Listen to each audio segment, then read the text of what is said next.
आपको मिलेंगे। और एक बात बताता हूं आपको, मैंने अनॉइंटेड क्रिश्चियंस, अभिषिक्त लोगों को भी यह गलती करते देखा है। और इस वजह से शैतान ने अभिषिक्त लोगों की जिंदगी में काम भी किया है। रीजन, हर वक्त शैतान को देखना। टेस्टिमनीज को बाद में देते हैं, इनको पीछे कर दो। अपने पड़ोसी को बोलो, शैतान एक स्वर्गदूत है, वो हर जगह मौजूद नहीं रह सकता। वो और उसके दूत विजिट करते हैं, वचन में लिखा है, लेकिन हर वक्त मौजूद नहीं रह सकते। लेकिन यहोवा नाम का मतलब है हर जगह मौजूद। आमीन। अभिषिक्त लोगों ने गलतियां की। क्या गलती की? ओए तेरे कोल शैतान खड़ा, ओए तेरे जीवन च शैतान काम कर रहा, ओए तेरे ऊपर शैतानी आत्मा तेरे ते अटैक कर रहा, ओए तू शैतान के खिलाफ प्रार्थना कर, शैतान तेरी जिंदगी से काम कर। ये कभी कभी आपको मैसेज मिलता है, लेकिन हर बार शैतान कुछ हो गया, छींक आ गई, शैतान चाहे गोलगप्पे खा के आई हो, चाहे छोले भटूरे खाए हो, गला बैठ गया हो, बोले शैतान ने कर दिया। तो शैतान रोता है परमेश्वर के सामने, बोलता है परमेश्वर मैं तो इतना करता भी नहीं जितनी मेरी लोग मेरा नाम लगा देते हैं, इतना तो मैंने कभी किया ही नहीं। गंदा खाना, गंदा पीना, फिर कहना जी शैतान ने पथरी कर दी। पथरी का ऑपरेशन करवा लेंगे 15-20 हजार का, लेकिन घर में साफ पानी का फिल्टर नहीं लगाएंगे, फिर बोलेंगे शैतान ने कर दिया। तो दो तरह के लोग होते हैं, एक शैतानी कॉन्शियस, तेरे ऊपर शैतान है, मैं वहां गया मुझे शैतान दिखा, उनके घर में बड़ी दुष्ट आत्माएं थी।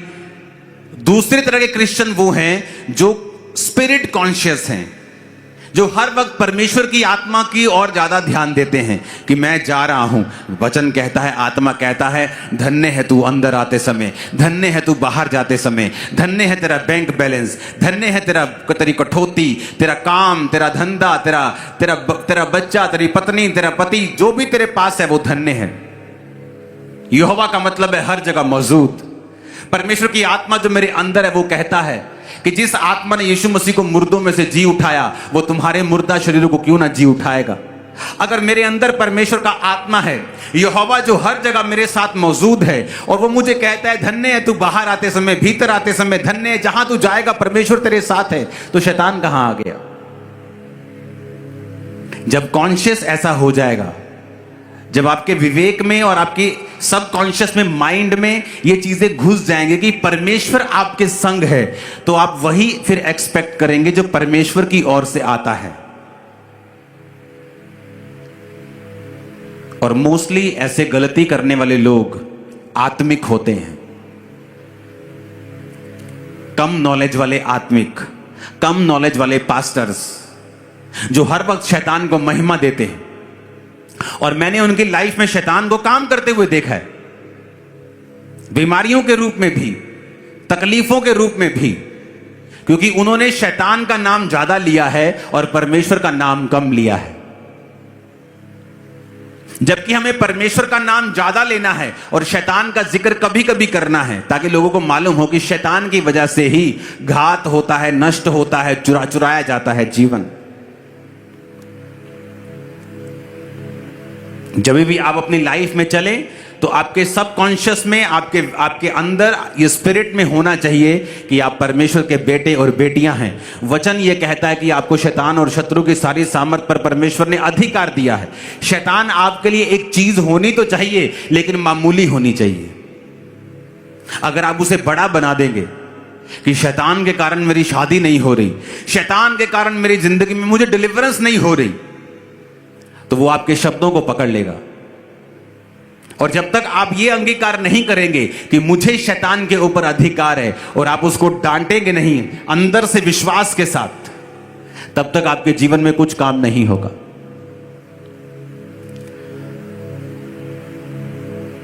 बाइबल में एक रूल है, वो रूल ये है स्पिरिचुअल कि जब तक आप किसी चीज के ऊपर प्रेशर नहीं करेंगे, उस पर जोर नहीं लगाएंगे, वो चीज कभी आपको मिलेगी नहीं। इसलिए बाइबल कहती है परमेश्वर के राज्य में जो बलवान है वो बलवान बलपूर्वक प्रवेश करेंगे। यानी अगर परमेश्वर के राज्य में प्रवेश करना है तो आपको बलपूर्वक प्रवेश करना पड़ेगा, आराम से कुछ नहीं होगा। वो 12 साल की लहू बहने वाली औरत बोल सकती थी, काश परमेश्वर मेरे घर के सामने से निकले, काश परमेश्वर मेरे घर के सामने की सड़क से निकले।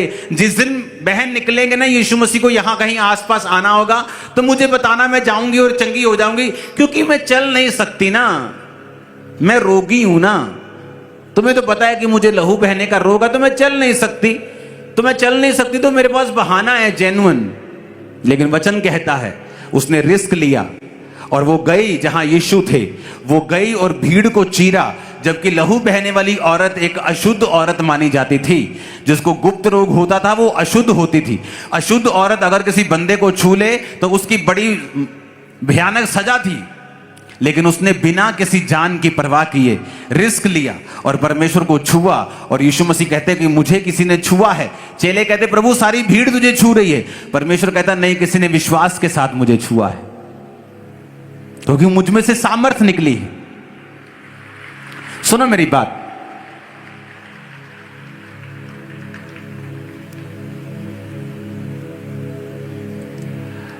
अगर आप बलपूर्वक प्रवेश नहीं करेंगे तो आप उसके राज्य में प्रवेश नहीं कर सकते। अगर शैतान ने आपको यकीन दिलवा दिया कि वो आपके साथ है, वो आपके अंदर है, वो आप पे अटैक कर रहा है, आपको डिलीवरेंस की जरूरत है उससे, कितनी देर तक?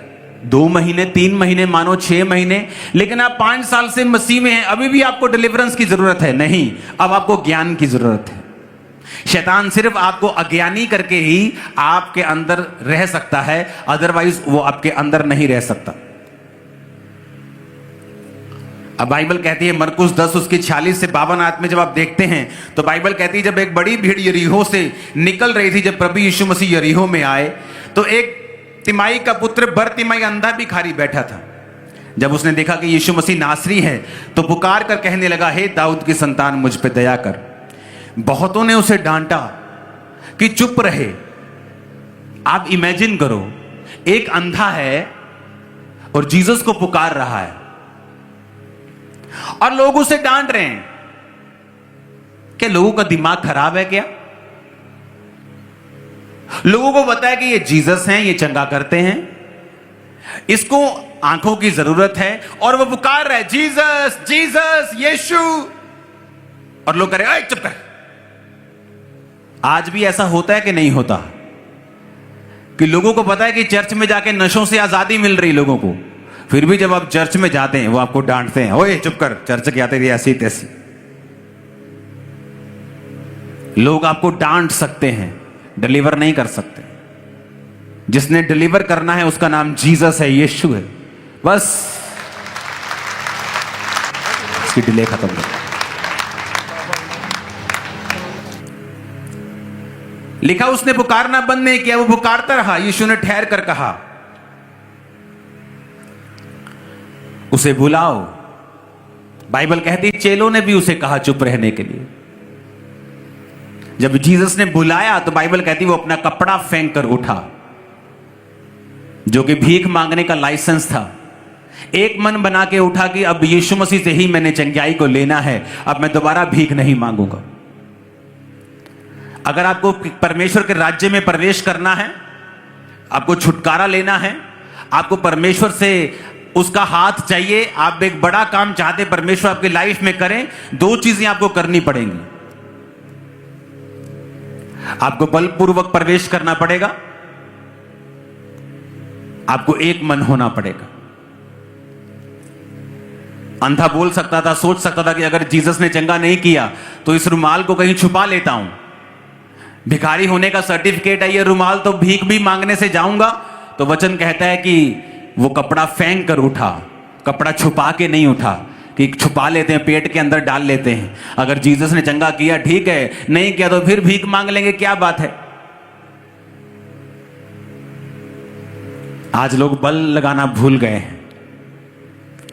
आप बलपूर्वक प्रवेश करते हैं। परमेश्वर आपको देने से पहले देखता है, आपके विश्वास को परखता है।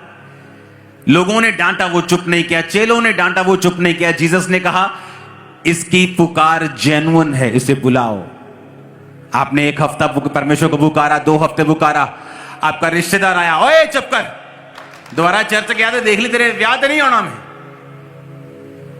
जीसस ने देखा अब ये क्या करता है।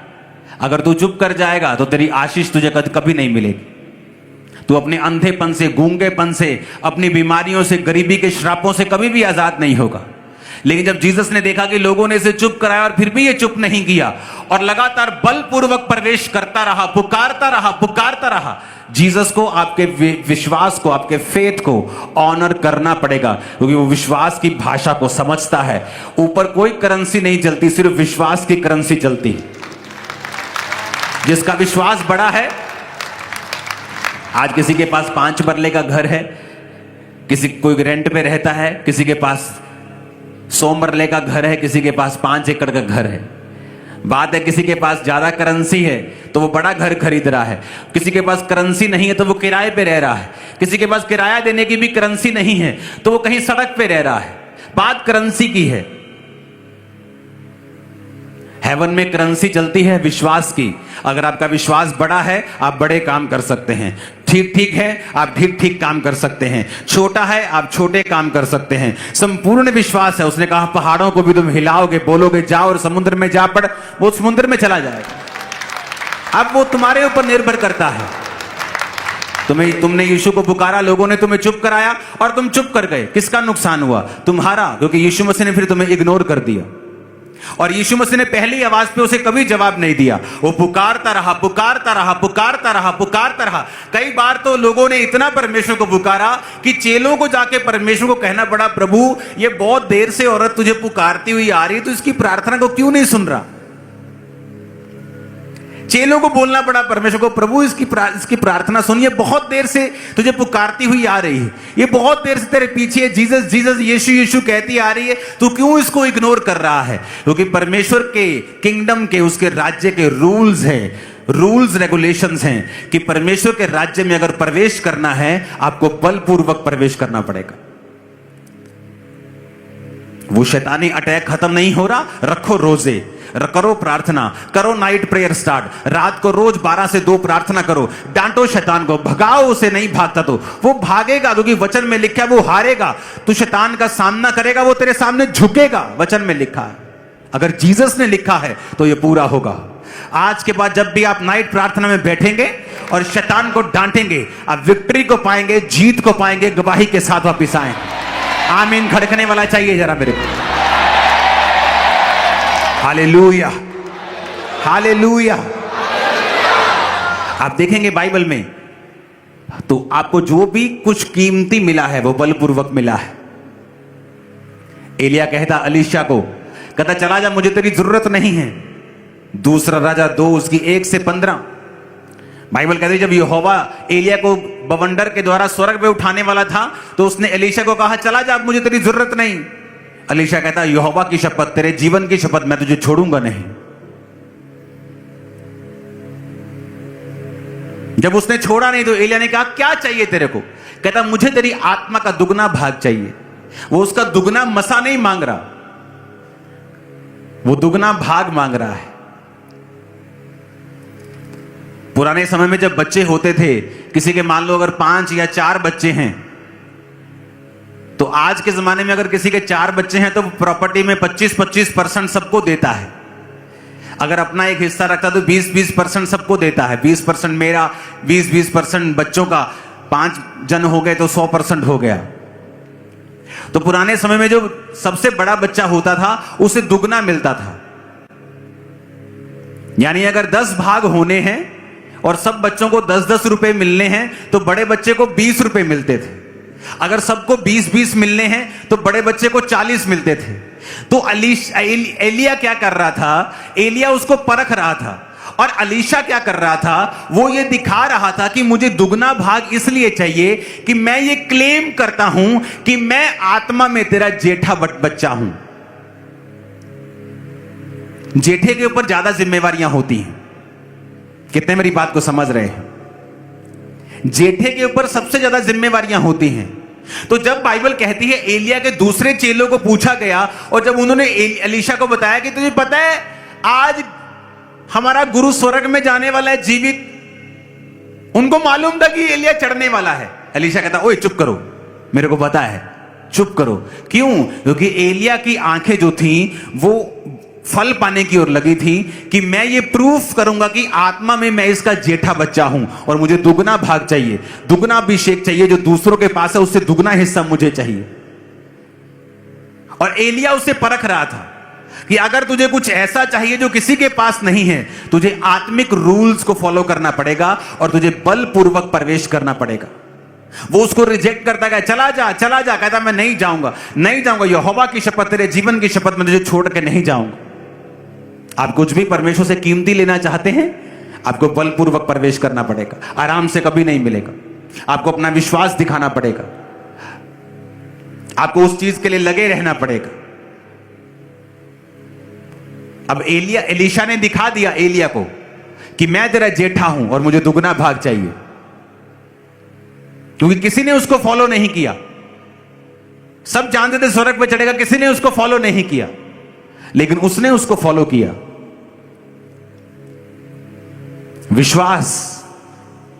विश्वास के कदम जो अडिग हो कि मुझे ये परमेश्वर से चाहिए। डॉक्टर ने मना कर दिया, देखने में इम्पॉसिबल लग रहा है, सेंस कैरियर नहीं होगा। आप विश्वास से प्रार्थना करते हैं, आप लगे रहते हैं, सालों साल फास्टिंग के साथ प्रार्थना करते हैं।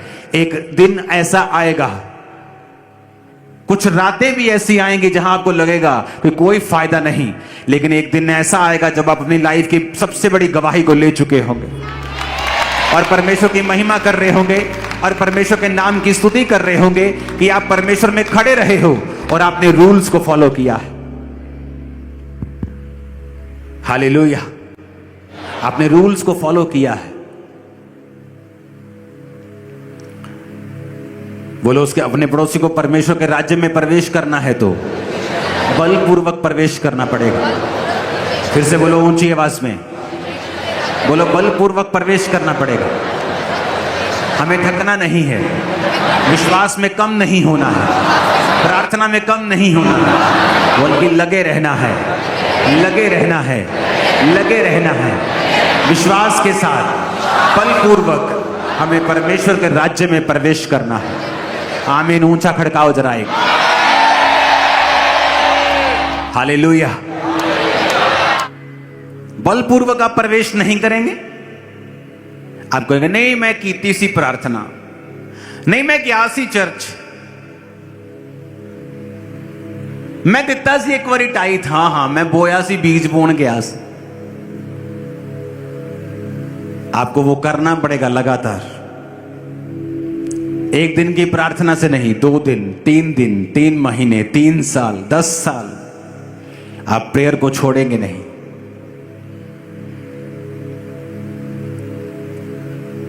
फिर जो रिजल्ट होगा वो किसी की लाइफ में नहीं होगा। लोग इच्छा करेंगे ऐसे रिजल्ट की, लेकिन उन्हें वो काम भी करना होगा। आप बलपूर्वक नहीं चलेंगे, शैतान नहीं जाएगा। आप वचनों को समझेंगे नहीं, वो आपको छोड़ेगा नहीं। जिस दिन आप वचन समझ जाएंगे कि परमेश्वर मेरे ऊपर, मेरे बाहर, मेरे अंदर, जहां मैं जाऊंगा वो मेरे संग, हर जगह वो मौजूद है, तो शैतान का कोई रोल मेरी लाइफ में नहीं रहा। मैं जब तक मसीह में नहीं था तब तक शैतान मेरे जीवन में काम करता था, लेकिन अब जब मेरे मसीह में आ चुका हूं, मेरी लाइफ में उसका कोई हिस्सा नहीं है। आप प्रार्थना करेंगे, आप डांटेंगे, आप भगाएंगे, विश्वास करेंगे जो वचन में लिखा है कि मेरे पास अधिकार है, शैतान के पास नहीं। जैसा आप विश्वास करेंगे, जैसा आप चलेंगे, वैसा ही आपके साथ होगा। आमीन। आपको विश्वास में पक्के होना होगा, बलपूर्वक प्रवेश करना होगा। आपको बेसिक कभी नहीं भूलना होगा कि प्रार्थना, उपवास आपका बेसिक है।